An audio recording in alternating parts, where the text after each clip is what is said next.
by the way? Yeah, that's fine. All right. Okay, round two. Were you frozen, by the way, that first time? I was Was it not. just me? Shit. Okay. Well, okay, here we go. Trying again. Jonathan, again, how are you? I'm doing fine. Thanks for asking, Bobby.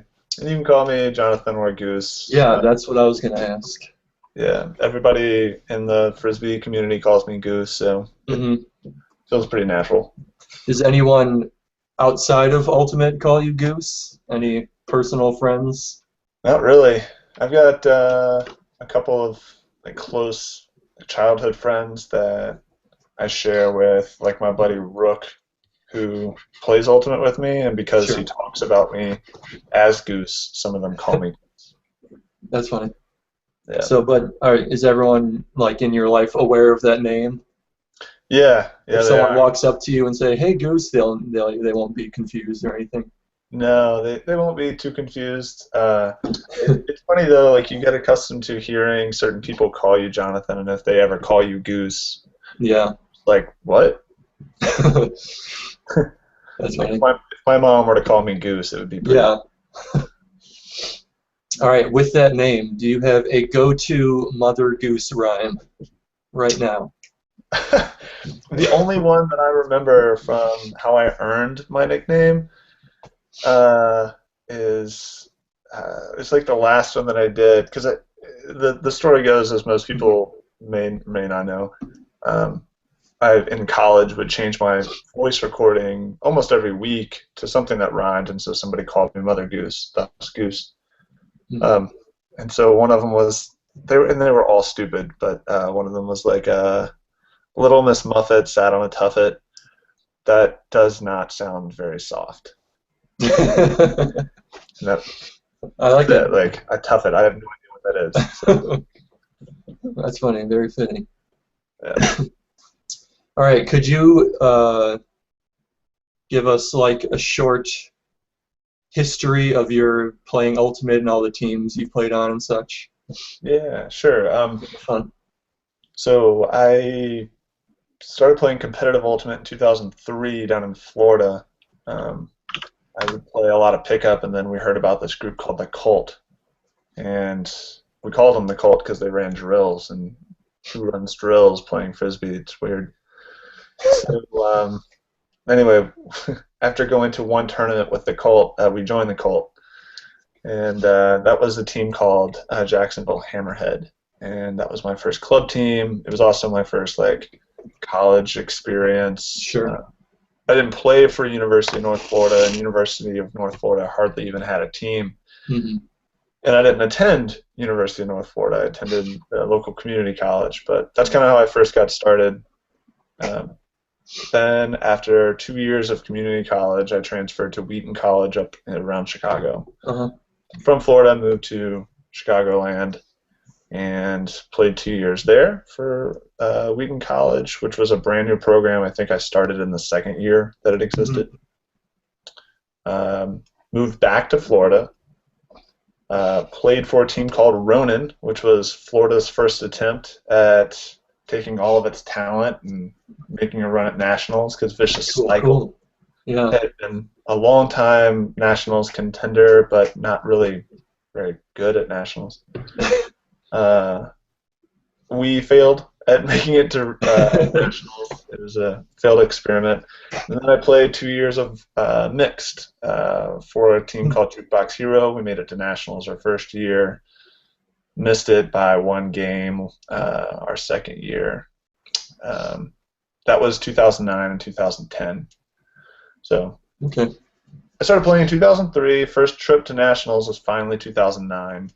Then I That's not moved too to bad. Chicago in late 2010 and made Chicago Machine. I've been Hmm. playing Machine since then. As most people know, in 2012 I played for the Indianapolis Alley Cats the first year of the AUDL. And then the second year, they started a Chicago team. Rather than travel a whole lot, I decided to play locally. So, Smart man. yeah, that's my rundown. Cool. So one of the things I know that you're well known for is you're almost living inside the gym. Yeah. So how did you first like get big into working out and all that? Yeah. Good question. My parents both were into working out like a couple times a week.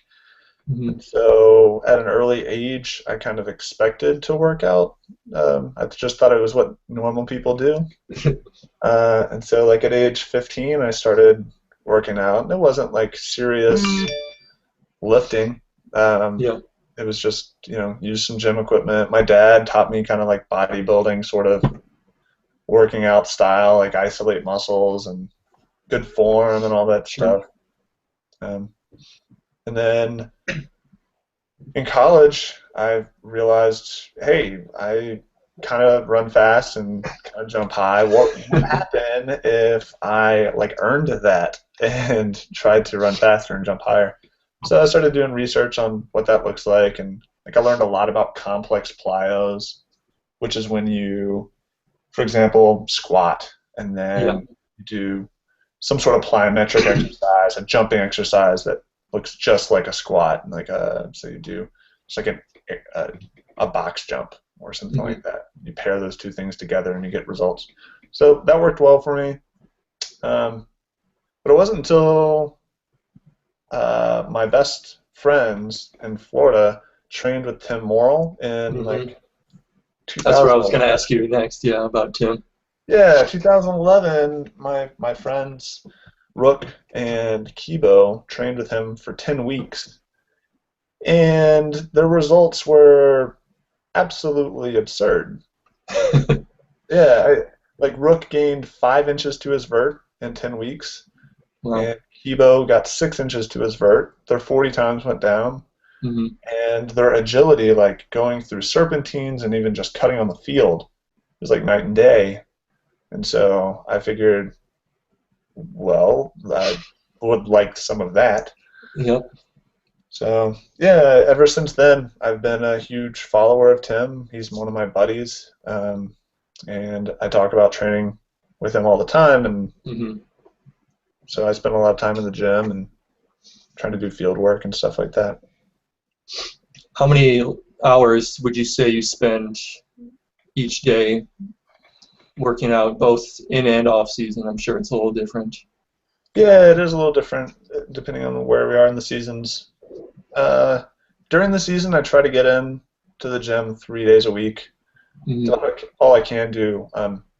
Machine does this. I don't know if it's unique or not, but we have a setup where on Tuesdays and Thursdays primarily we have pod workouts, and so Okay. geographically, machine players will meet up and do throwing exercises and kettlebell exercises and sprints and some agility work. And so, like, those things are taxing, and a lot of times you can't work out on those same days, just like you wouldn't work out the same day as a tournament or practice. So, um, I usually confine my gym time to about 3 days a week, and each gym session is probably an hour and a half. Okay. I spend like 20 minutes stretching and warming up and all that stuff. I'm old. You gotta take care of the body. Only relatively. Yeah. Okay, so not too. You don't live in the gym. It's not too crazy. Yeah, not that bad. I work out more than that in the off season, probably 4 or 5 days a week, but uh, during the season, you can only take so much. I'm a firm believer in rest days. I think that makes a big Yeah. difference.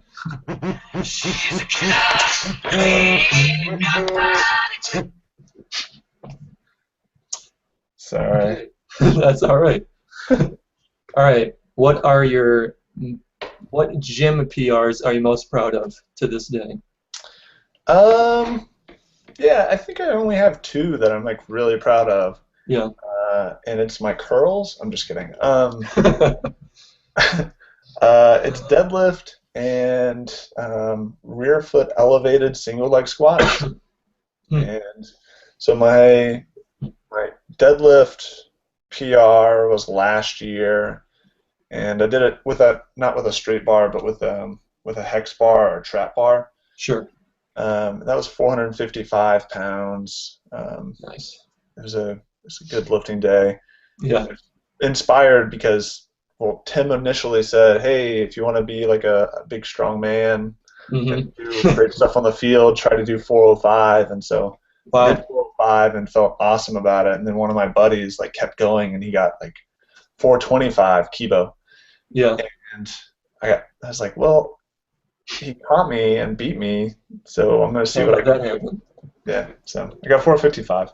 The other one's the rear foot elevated single leg squat. There's a couple of different ways to do that lift. Sometimes it's just like holding dumbbells by your side. That's how Mm-hmm. I've done the most weight, and that was 240 pounds.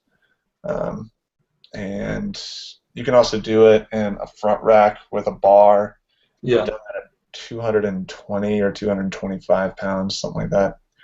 Um, that actually feels harder than Yeah, the I was gonna say, is 240. there like a difference between, what it works or anything between those Yeah, two?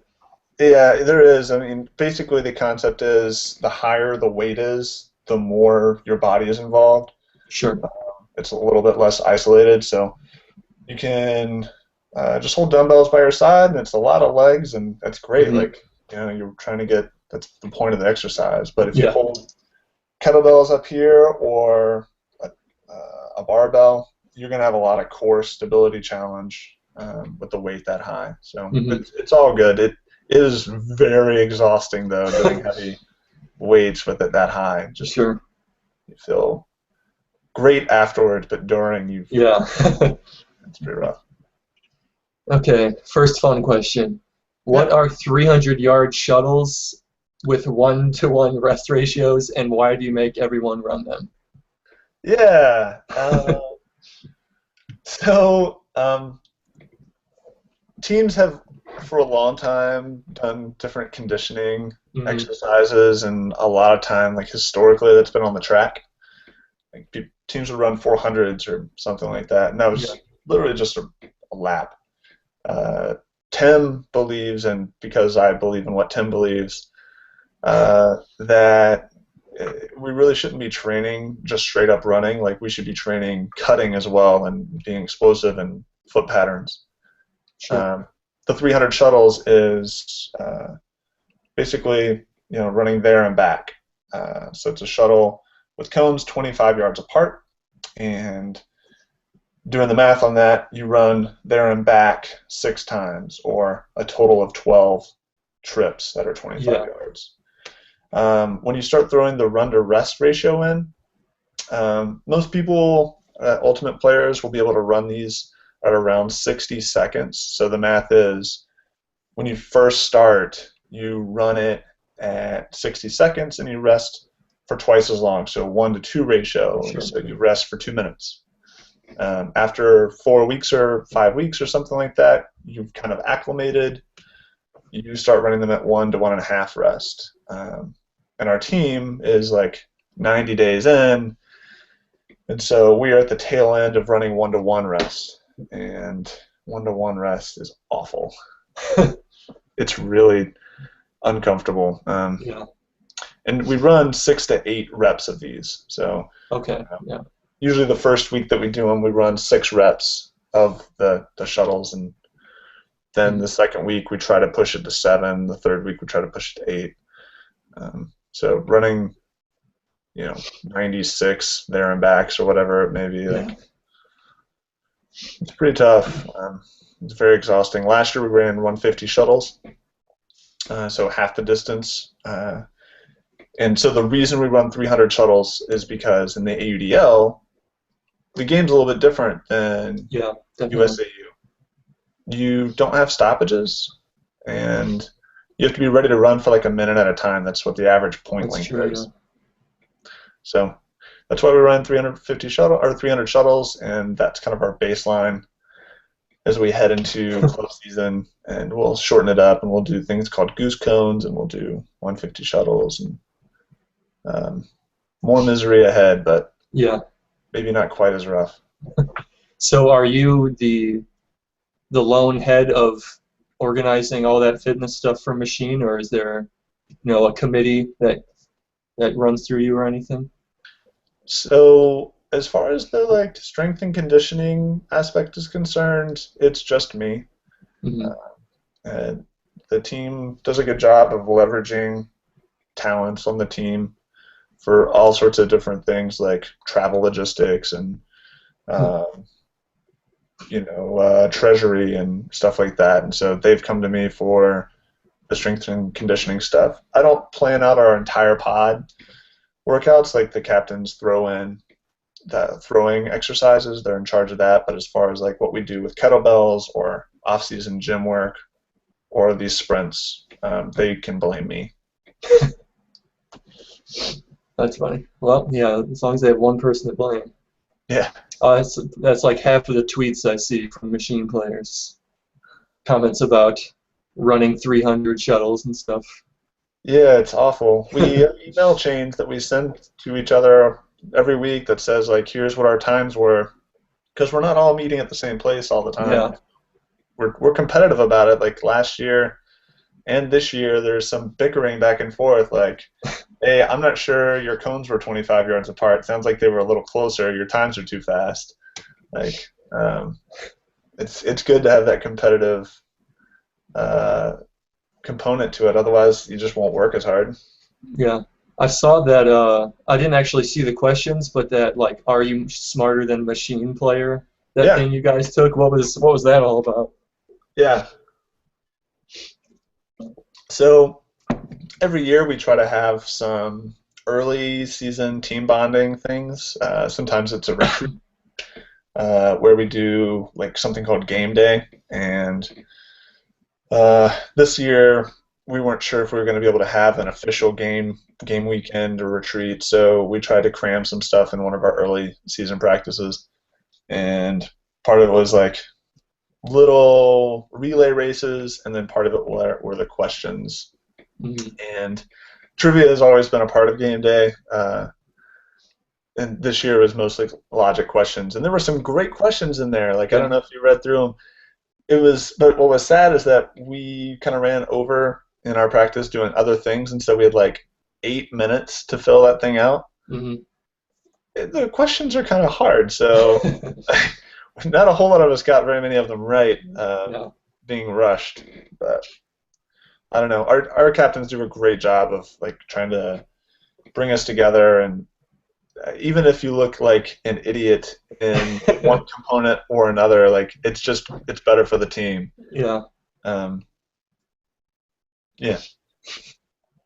I think it kind of seems like you guys don't take pride in looking like idiots, but you're very willing to laugh at yourselves with all your like machine videos on YouTube and stuff. You know, a lot of it's mostly pointed towards Walden, but I don't like no one else is making videos like these. It's a lot of fun. Yeah, we take ourselves very seriously when it comes to like winning games, but apart from that, you know, everybody can be a victim, and we're okay with that. We Yeah. um, Sheehan, Andrew Sheehan, and KK are two of the guys who breathe a ton of life into our team, and they're maybe responsible for Mean Machine. Um, and they do a great job of like not letting anybody get away with anything. Like if you get roofed in a game, like you can't hide it. Like No. it happened. So we'll call you out on it. Yeah. If you did something stupid, like so be it. It happened. You're probably gonna get called out on it.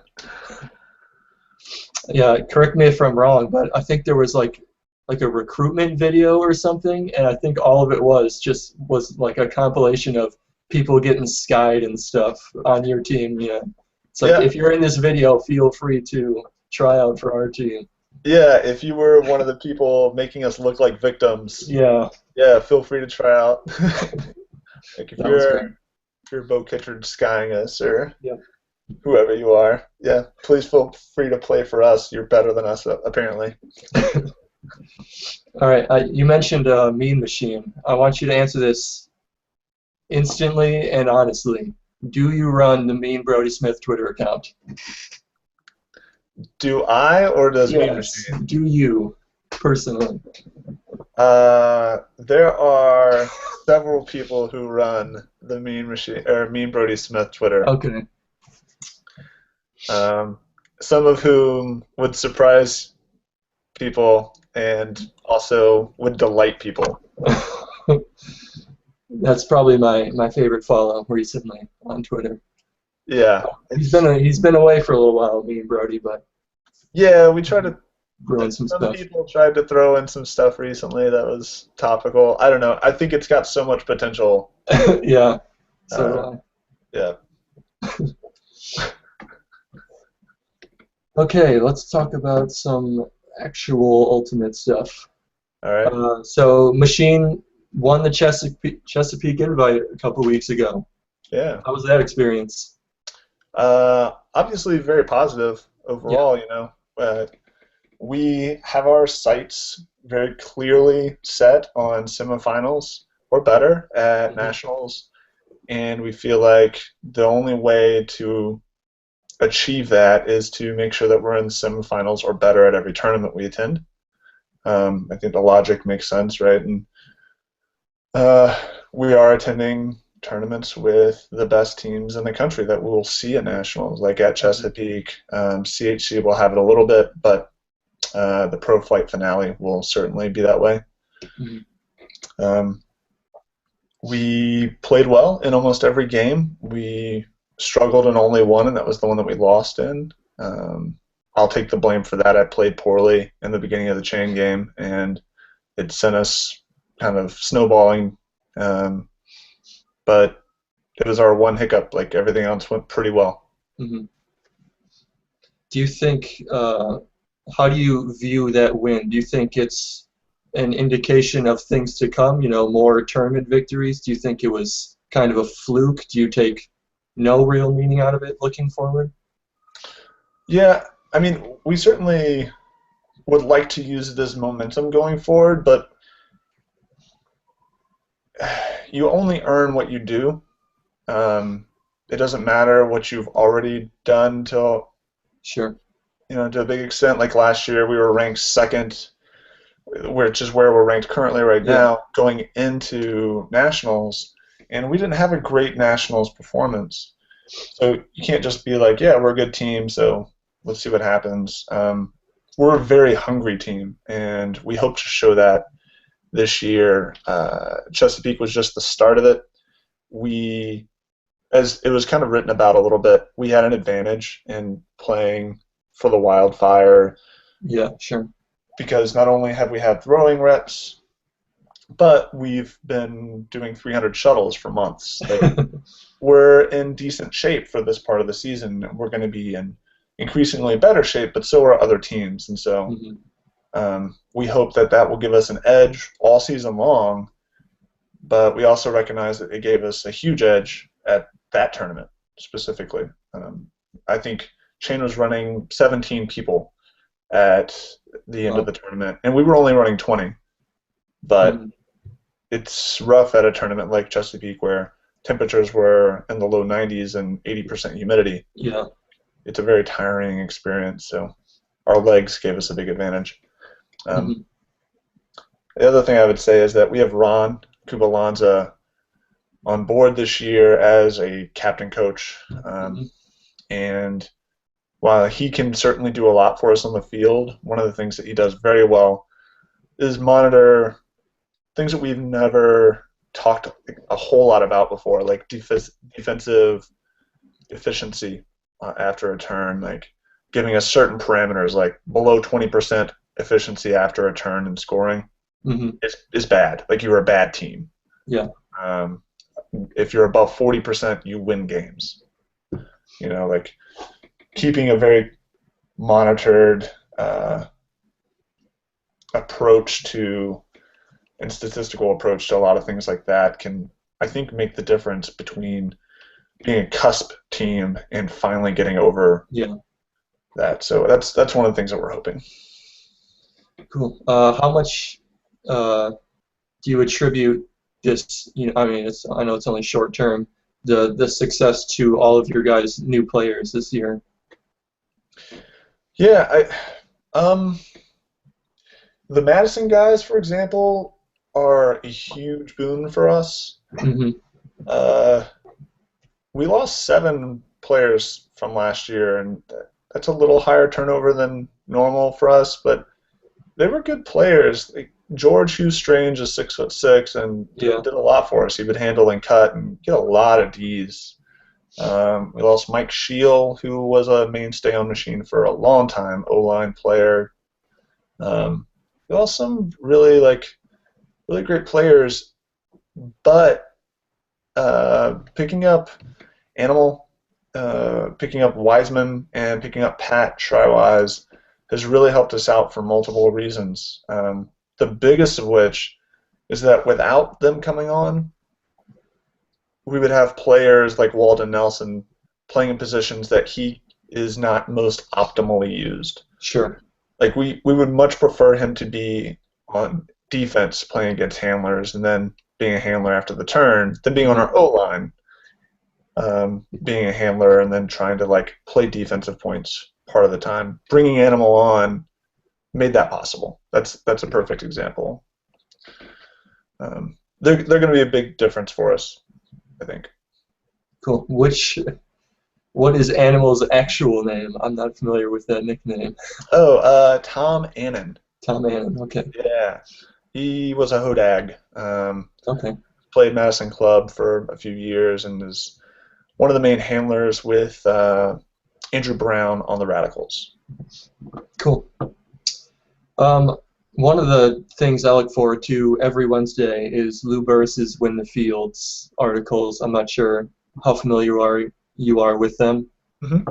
but last week he did a little breakdown on teams' offenses and creating space, and Machine was one of the teams he looked at. He said something like, Machine relies on active and constant cutting to open up the field.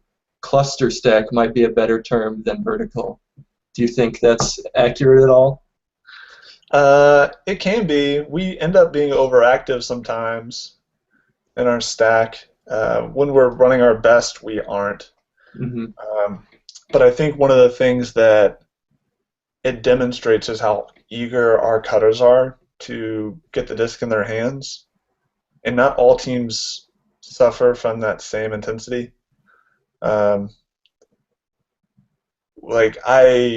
whenever I'm on the field, I want the disc. Yeah. I think a lot of the most impactful players have that mentality. AJ is certainly one of those. TK is one of those for us. Pat's one of those. So we're getting better at maybe sitting still a little bit. Invert stack. In H stack, you very rarely have time to like sit still. Like there are certain patterns that you should probably run to keep defense, on their toes or Hmm.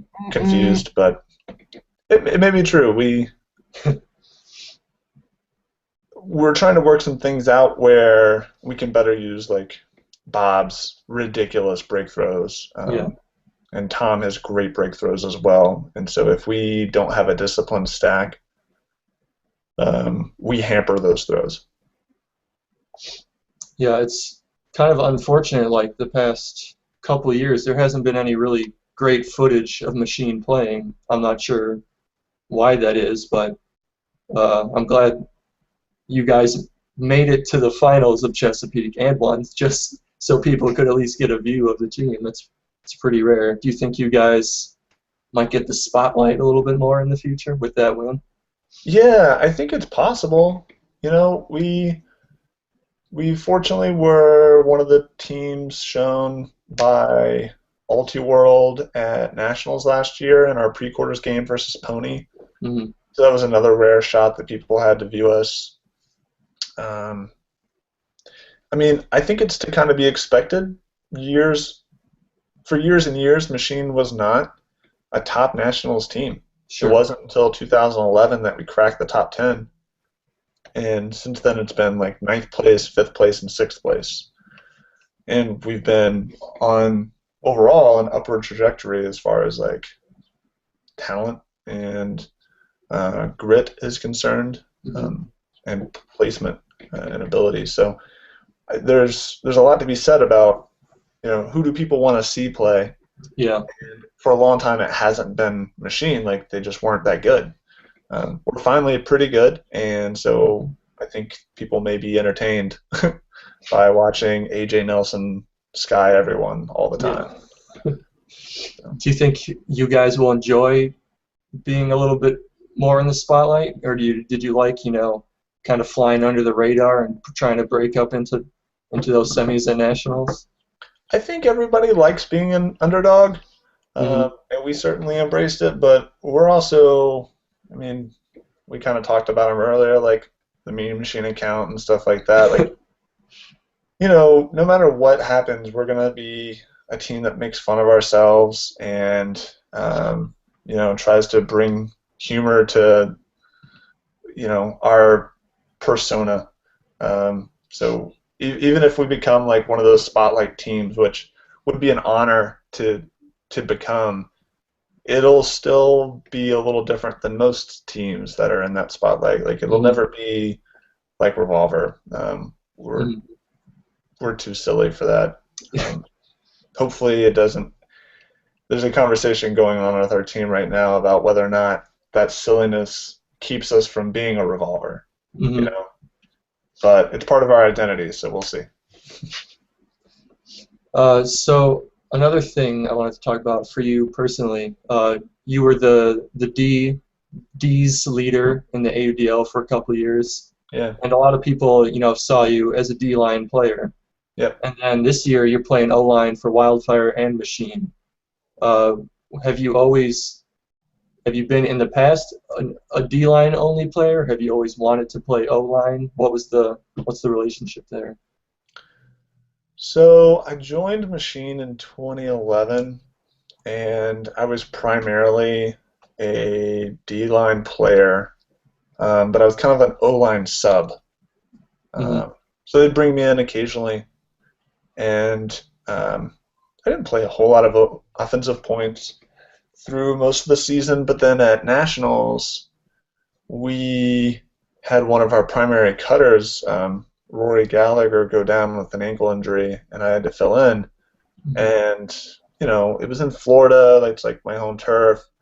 Um, I can throw better in Florida than anywhere else, and so like I had a really great nationals tournament. It was my first open men's tournament. Worked out well. I was able to get open easily, and so the captains kind of said, well, if he can get open all the time, then well, that seems like a good offensive player. So that's kind of where the move started. Um, it's tough because my heart's probably still D-line, Yeah. um, but if your O-line is really good at getting the disc back if they turn it, then that's also a pretty good sign. So like I would say that AJ is probably one of our best defenders too, and he's on our O-line. Yeah. So we kind of sacrifice a little bit of having our D-line being as strong as it possibly could, Hmm. by having AJ on the O line, but he just gets open so easily and scores so easily. Like, you kind of have to put him there. It makes And if we sense. turn it over, he's got a great shot at getting it back for us. So I think that's a very similar story to their decision for me. And with what we've done with the Wildfire and the relationship with Machine, it was a whole lot less about like, what does Goose want to do? Does he want to keep being a D guy and rack up Ds and stuff like that, and more about like, what do we want Machine to look like this year? Do we want him on O line? Yes. Okay, then he needs to play O line for Wildfire. Hmm. Okay. Another thing from Lou Burris yesterday, he talked a little bit about rule breakers, and what he meant was, every team has a system, has a set of rules, but every team also has one or two guys that breaks those rules and plays outside of them. And that can be a bad thing, obviously, or it can be Right. a good thing if you have players like Bo Kittredge, as he used an example. Do you think Machine has any rule breakers, both good or bad? Yeah, kind of. I may be that rule breaker. Uh, we haven't had that many rules in the past, but having brought on Ron Kubalanza, who is who's a great mind for the game and is very instructional, um, and uh, it's also very, I don't want to say necessarily rigid, but scripted in the way that he wants offense to look and defense to respond, that sort of thing. Um, we now have more rules, and I know that Bob can break some of those rules because he just has, on our team unparalleled throws. Um, so he gets to throw scoobers and hammers that other people are not green-lighted to do, and Mhm. hucks. And I have kind of that same green light in some cases. That being said, if I screw it up, like if Yeah. I mess up an away shot into space, I'll get yelled at the same way everybody else will. Um, so I'm a rule breaker, but I also am scared of Ron. So I break the rules less than I would normally want to. All right. All right. Talking of Bob, he seems to be a person people want to know more about. A very interesting character, Yep. especially on Twitter. He's quite the follow. Do you think is that an accurate representation of him? His Twitter feed? Yeah. Yeah. So I think people draw a contrast to how he is on Twitter and how he is in person. Um, I don't think there's a difference. I just think that with Twitter, you're not like you're left with only like words, right? Like Yeah. you have 140 characters. You don't have any like you don't have any headphones to see. Like you don't have any quietness. Like people don't notice if you're quiet on Twitter. They only Yeah. notice if you say something on Twitter. So yeah, what you see on Twitter from Bob is Bob. That's one of the reasons why people like it so much. You just Yeah. don't necessarily know Bob enough, or maybe he's not feeling chatty enough to share like those sorts of like crass or you know brutally honest uh, thoughts with everyone. I saw. I believe it was him. There was a picture tweeted during the Chesapeake weekend. I think it was him sitting alone at a table for dinner. Is there a story to that, or is that someone else? I'm not 100% sure why he sat by himself. Bob Bob is a little bit of a loner. Like whenever he first joined Machine last year, he didn't live in Chicago, and so he was kind of by himself. Like he wore the headphones. He didn't Yeah. talk to everybody. Now that he lives here, like I hang out with Bob all the time. I think last week we were like, okay, that's 9 days in a row. Maybe we should give it a day. Um, but yeah, I don't know. He's got a lot of personality that is hidden behind the idea that he's not necessarily an extrovert. Like Sure. he's a smart dude, has a lot to say, but isn't going to say it until it's worth it. That's good.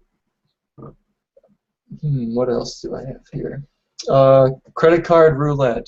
How long has Machine been doing that? Uh, have you ever had to bite the bullet before? Yeah, so credit card roulette is a core function of Machine at this Yeah. point. CCR, as it's Hmm. commonly called by us, and whenever you go out to eat with your team, there's always that inevitable question of do you split the check or not? And Yep. so our simple solution is no, don't split the check. We're going to do CCR, um, and it works out pretty well.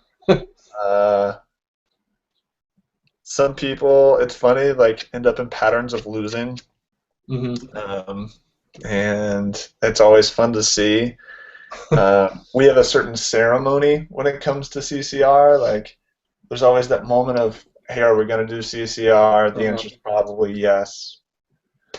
Who's in, who's out? That's always a fun part of it. And then getting our waiter or waitress to participate, and we have Hmm. to explain to that person like how it's going to work. We put all the names of the credit cards in a hat. She has to pull them out.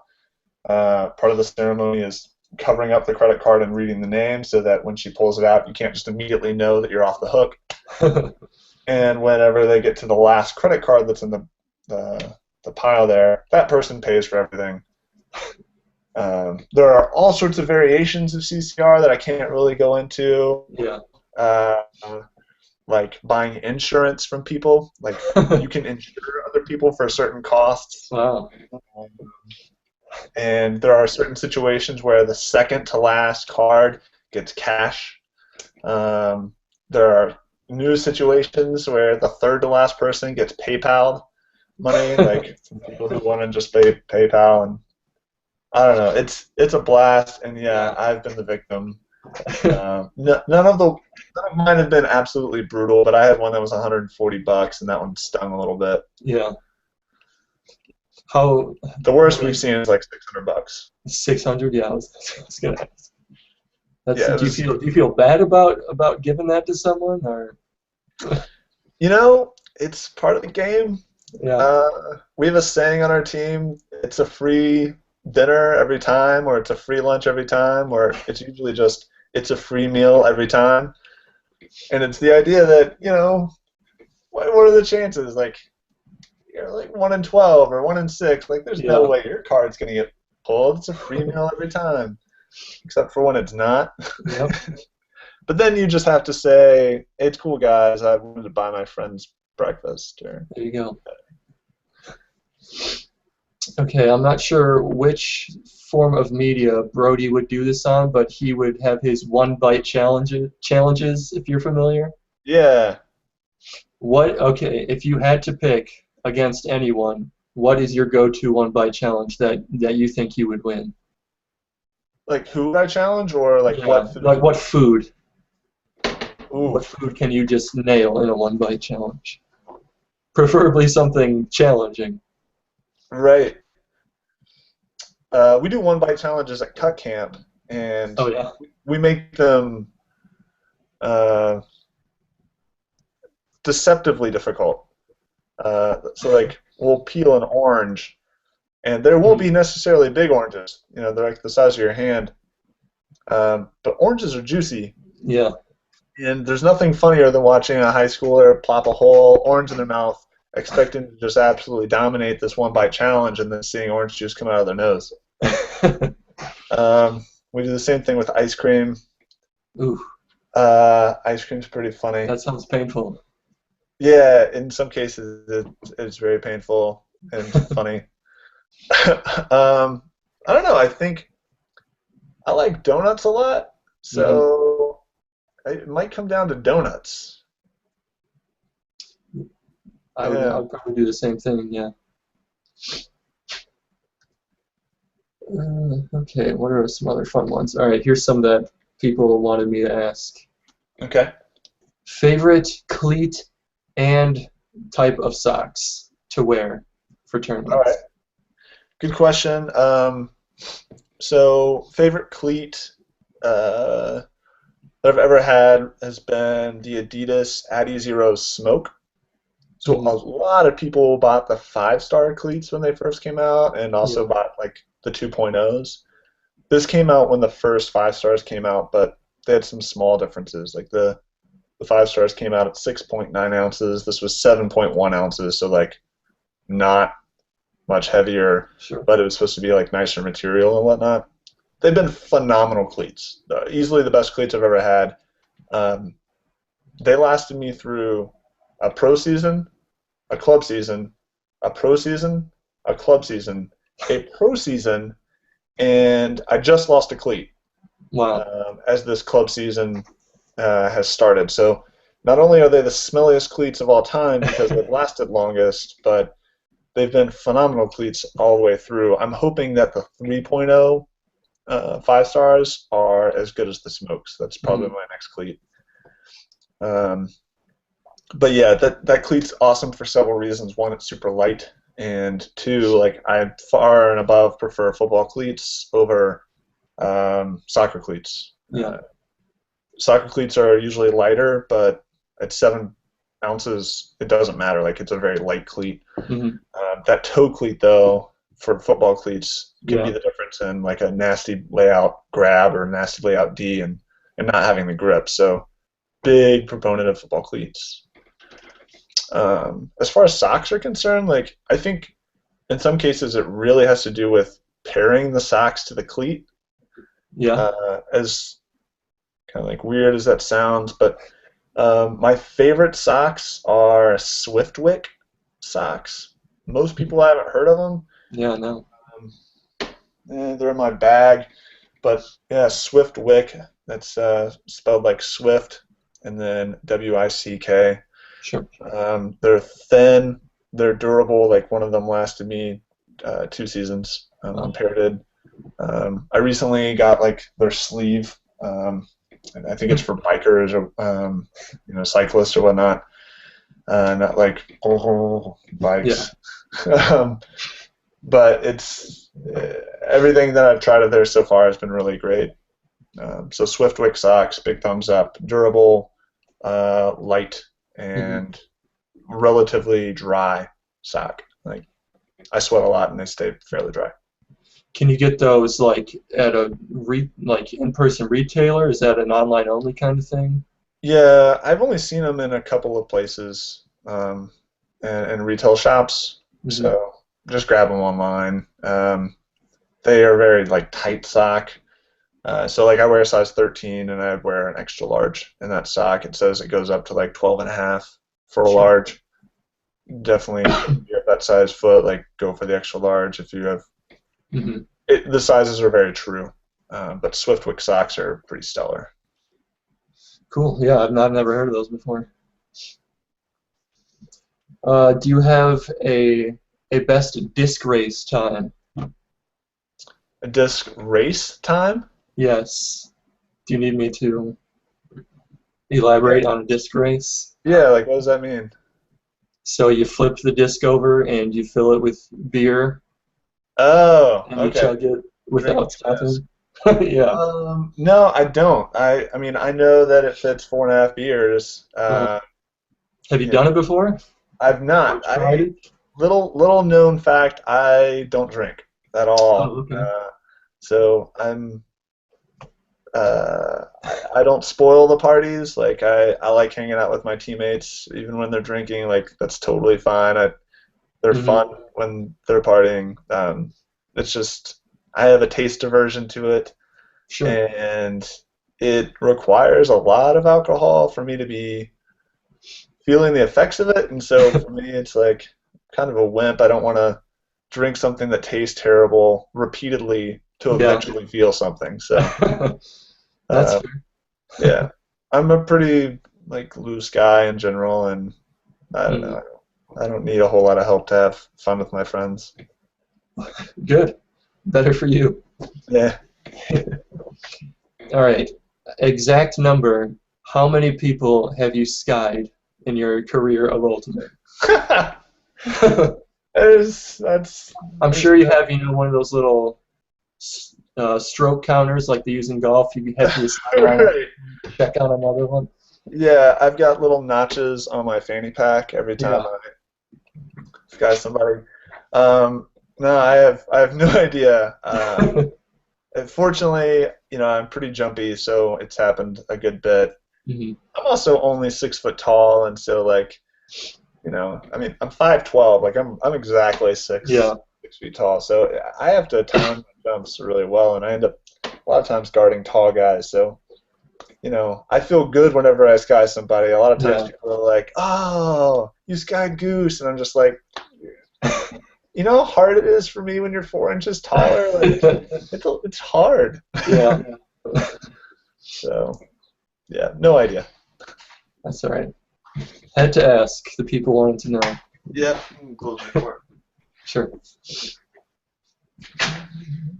All right. Good question, though. hmm do you have any hobbies outside of Ultimate and working? I know you probably don't have too much time when you're in season.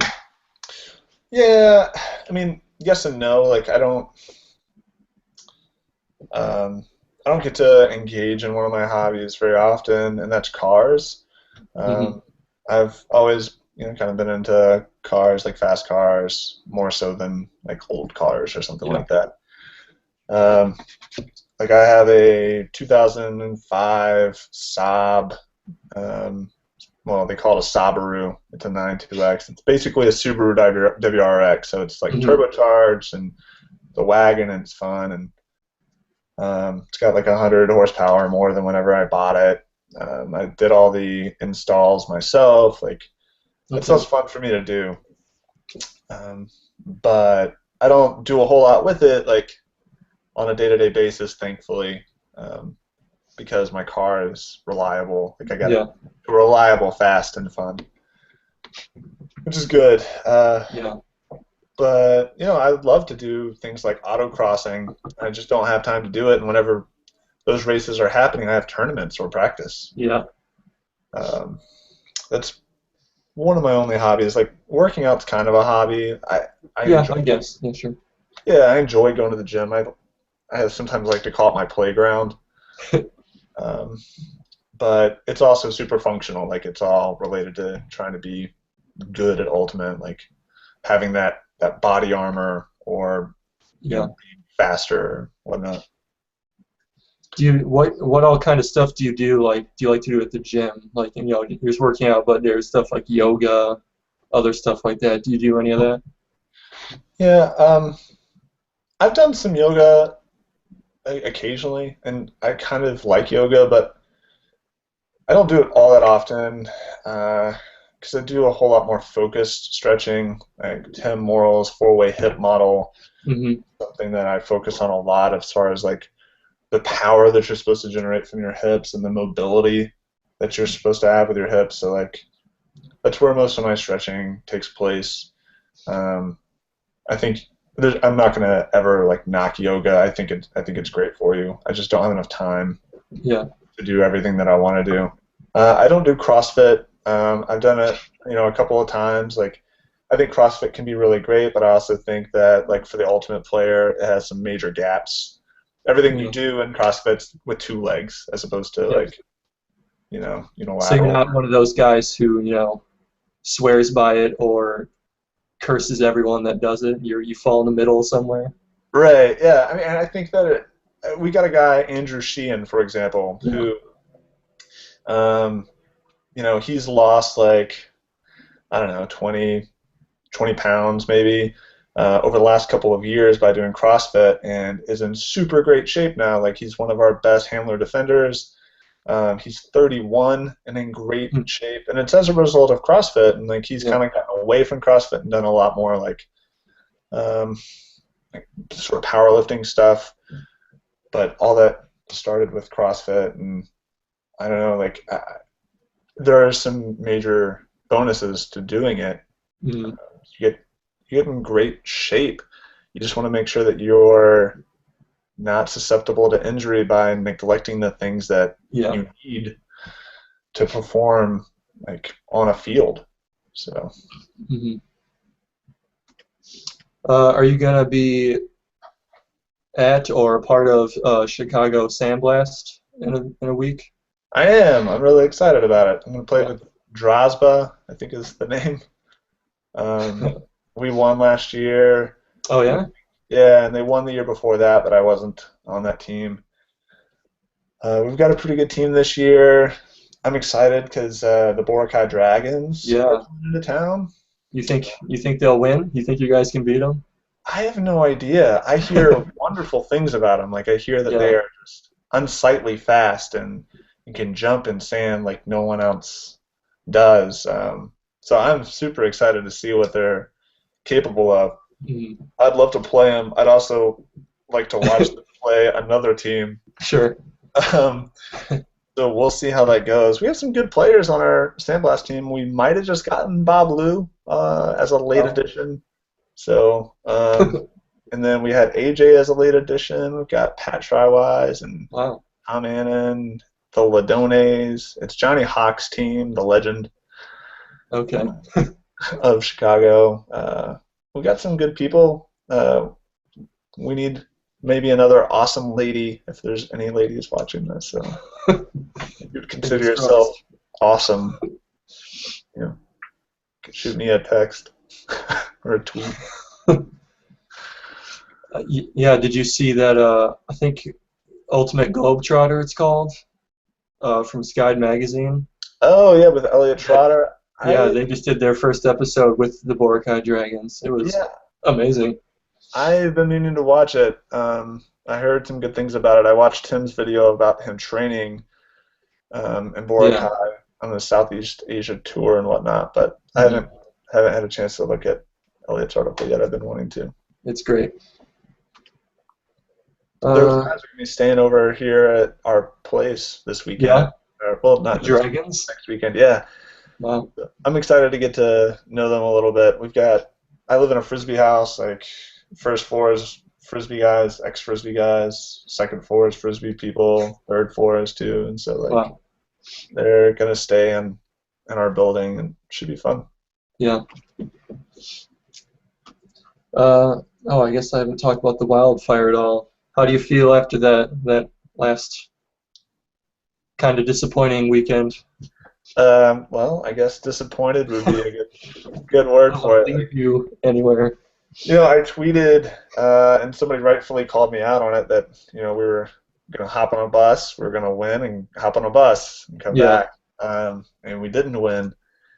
We did hop on a bus twice though.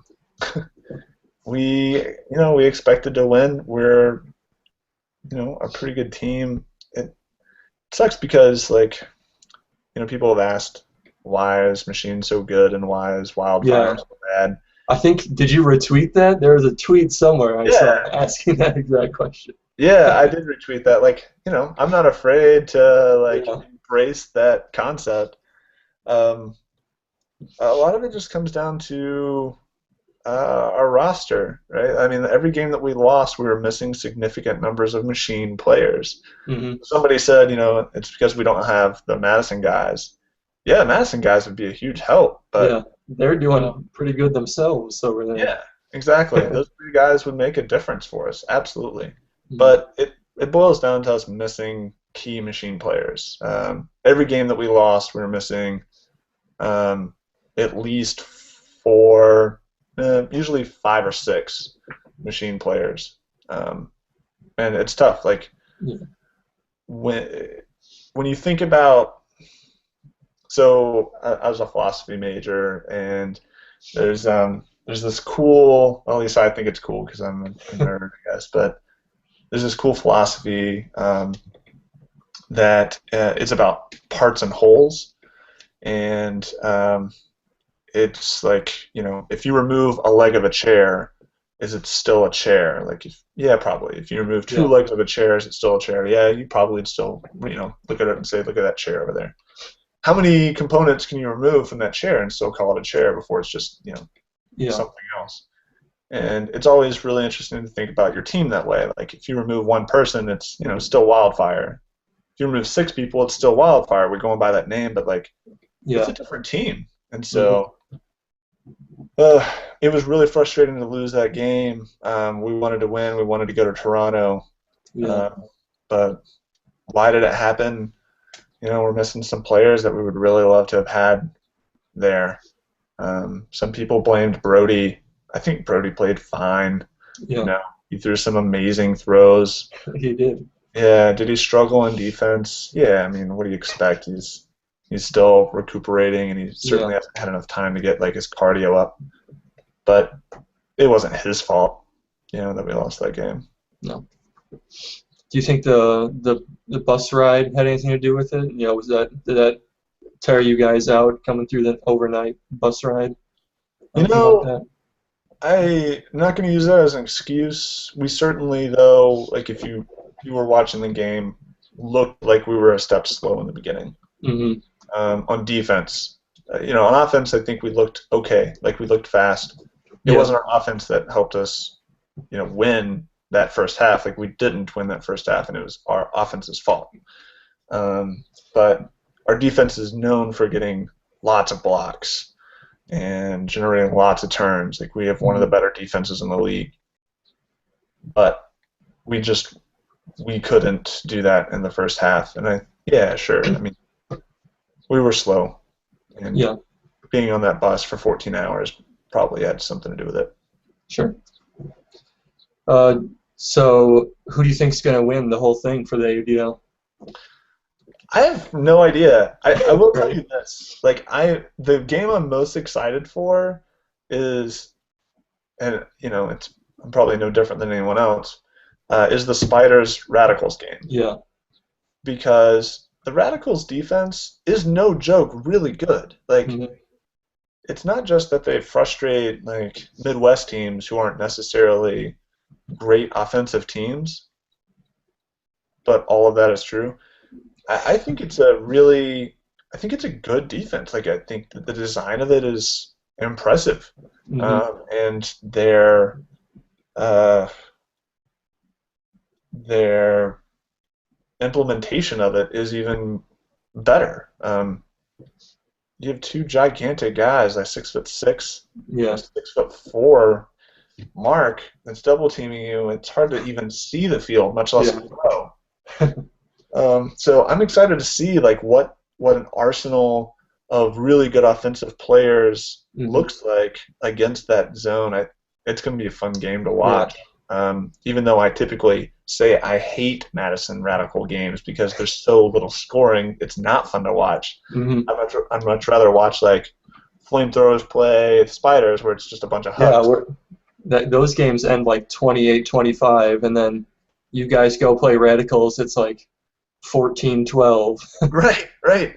Not a whole lot happens, and so it's not great for the fans. But No. hey, winning is winning, and so the Radicals Hmm. do have good fans because of it. Yeah. Uh, I think that's all the questions I have.